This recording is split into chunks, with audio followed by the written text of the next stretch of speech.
সিরাতুন নবী সম্পর্কে কেউ জানছেন না? কেমন কথা হইল? হ্যাঁ, নবীর জীবনী যদি না জানে কেমন করে হবে?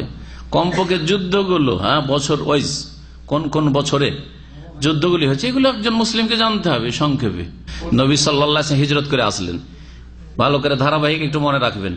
দ্বিতীয় হিজরিতে বদরের যুদ্ধ, তৃতীয় হিজরিতে ওহদের যুদ্ধ, জি।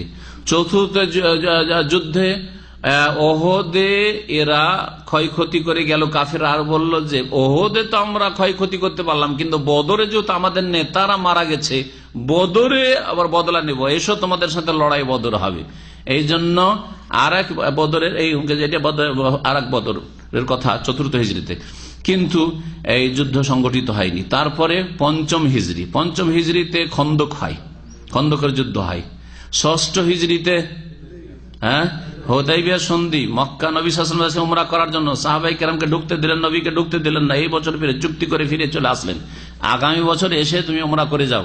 তারপরের বছর উমরাতুল কাজা, মানে যেই চুক্তির ভিত্তিতে উমরা করার জন্য 3 দিন প্রবেশের চুক্তি ছিল, 3 দিনের জন্য যাওয়ার, ওই যে 3 দিন থাকবে ওখানে গিয়ে মুসলিমরা, এই চুক্তিতে রাজি হয়েছিল মক্কার কাফেররা। তার ভিত্তিতে নবী সাল্লাল্লাহু আলাইহি ওয়াসাল্লাম 3 দিনের জন্য গিয়ে মক্কা থেকে উমরা করে এসেছেন সপ্তম হিজরিতে। আর ওই সপ্তম হিজরিতেই খয়বরের যুদ্ধ হয়, অষ্টম হিজরিতে মক্কা বিজয় হয়, জি।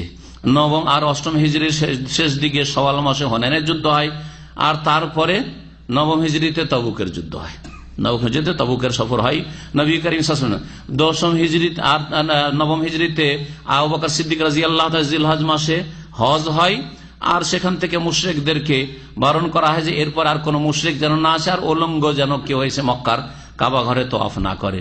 দশম হিজরিতে রাসূলুল্লাহ সাল্লাল্লাহু আলাইহি ওয়াসাল্লামের বিদায় হজ হয়, আর দশম হিজরিতে বিদায় হয়ে যাওয়ার পরে নবী সাল্লাল্লাহু আলাইহি ওয়াসাল্লাম ফিরে আসলেন জিলহজ মাসে, দশম হিজরি শেষ হলো। তারপরে মুহররম, সফর আর 12 রবিউল আউয়ালে রাসূলুল্লাহ সাল্লাল্লাহু আলাইহি ওয়াসাল্লামের ইন্তেকাল হয়ে গেল।